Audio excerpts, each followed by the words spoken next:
MGTOW, why is it growing so fast? Have you observed a fascinating trend in the world today? Even in the late 2010s, when political correctness first appeared online, things are happening that would have been unthinkable. It felt illegal to mention anything about the red pill. However, it seems that things have changed.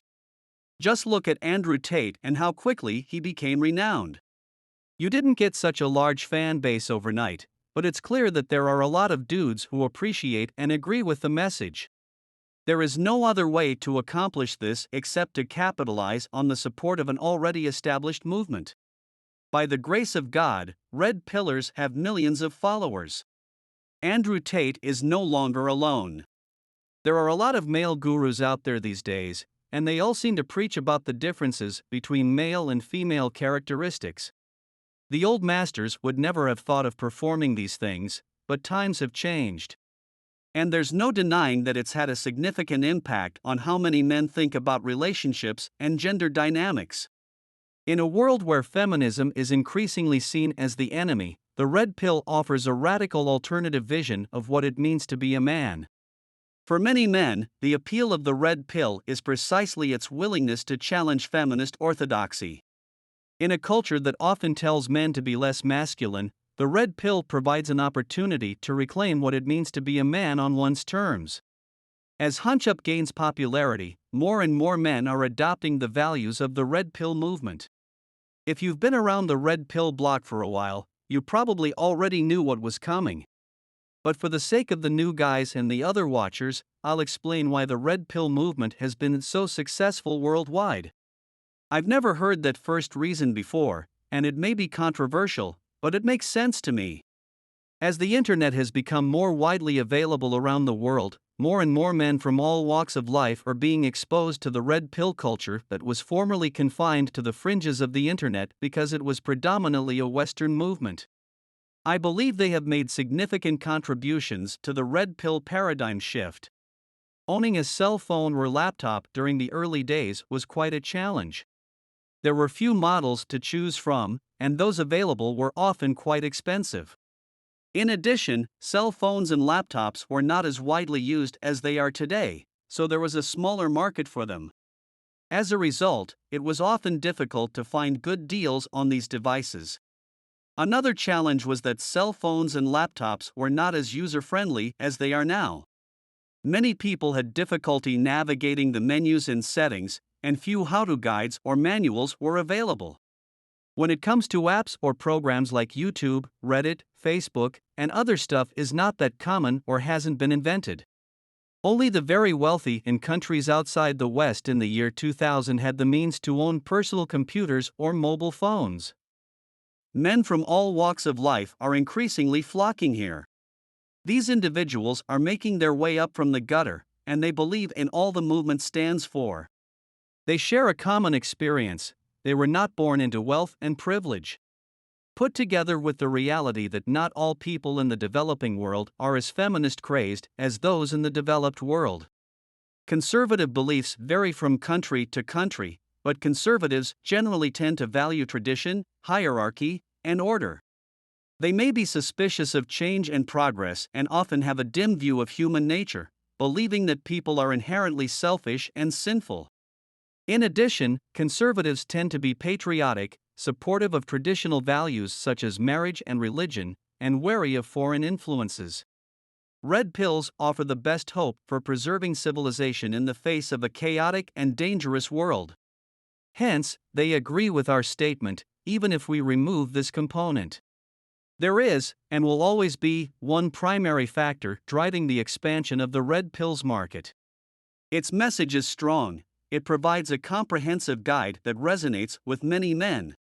It's a movement based on facts. Its ideas stem from observations and expanded knowledge of evolution and human nature. Neither feminism nor the modern transgender or other political groups has anything in common with this.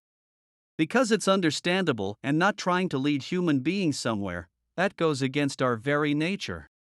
Perhaps that's why the globe has grown so overwhelmingly focused on women in recent decades in terms of social and cultural movements. Even the activities and diversions that men have developed tend to be dominated by women. I wouldn't call that a manly trait. Sitting about doing nothing except watching television, playing video games, or reading is not a traditionally male pastime. There's nothing improper about these, but traditional males didn't spend all their spare time doing them. To be a man is to have a hunger for risk and a desire to cooperate with others. They have a penchant for erecting empires. These are essential components of civilization that are largely absent in modern times. Practically all of the simple guides vanish. There are no true men left in the world. Previously, you might find men like these on every street in town. Your grandfather was one of these grizzled vets. It stands to reason that nobody currently exists to take heed of the counsel your grandfather offered. Unfortunately, many of our schools employ intellectual counselors with a leftist bias and physical education teachers who can't run a mile. In addition to homework and reading books all day, there seems to be little incentive to adopt behaviors that might improve men's quality of life. The traditional gender roles of men as the breadwinners and women as the homemakers are no longer as prevalent as they once were. Both parents work outside the home in many homes, and there is a greater focus on gender equality. Without a mentor, a young man has no one to teach him new skills and guide him as he journeys from boy to man. However, there are still some important ways masculinity can play a role in the home. Men tend to be physically stronger than women, making them better able to handle tasks like moving furniture or fixing things around the house. In addition, men are typically more assertive and confident than women, which can help them deal with difficult situations or make decisions. Finally, masculinity can provide stability and leadership in the home, which can be especially important in times of crisis or change. While traditional gender roles are not as prevalent as they once were, masculinity still has an essential place in the modern home.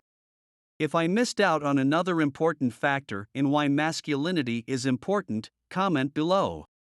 Many of the male population, even the elderly, seem to wander aimlessly. Some males can't get out of their relationships because their girlfriends won't stand to have any man cry in front of them if they break up. His anger is palpable.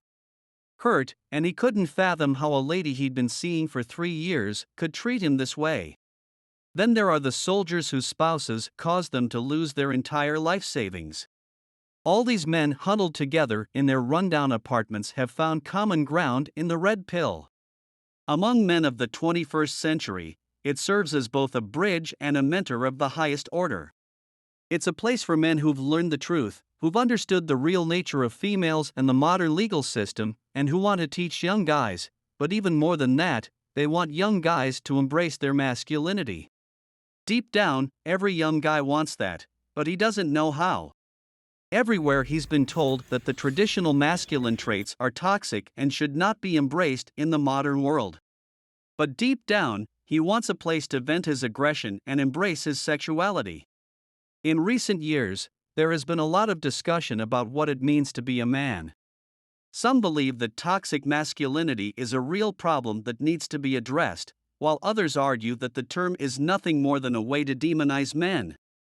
The truth is that masculinity, like any other quality, can be toxic if it isn't balanced with other virtues. However, this doesn't mean masculinity itself is bad. In fact, there are many positive aspects of masculinity that should be celebrated. For example, men tend to be physically stronger than women, which can be helpful in situations where physical strength is needed. Men also tend to be more assertive and independent than women, which can be beneficial in leadership roles. Finally, men tend to value competition and achievement more than women, which can lead to greater success in life.